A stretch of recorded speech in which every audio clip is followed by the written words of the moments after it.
Goscinny était un homme qui ne pouvait se complaire que dans le fait de pouvoir faire rire les autres.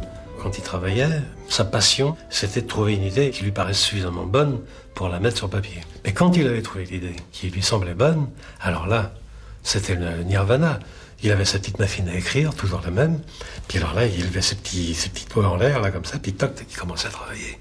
Il commençait à pondre son scénario. Et là, c'était, pour lui, c'était, je vous dis, c'était sa raison de vivre.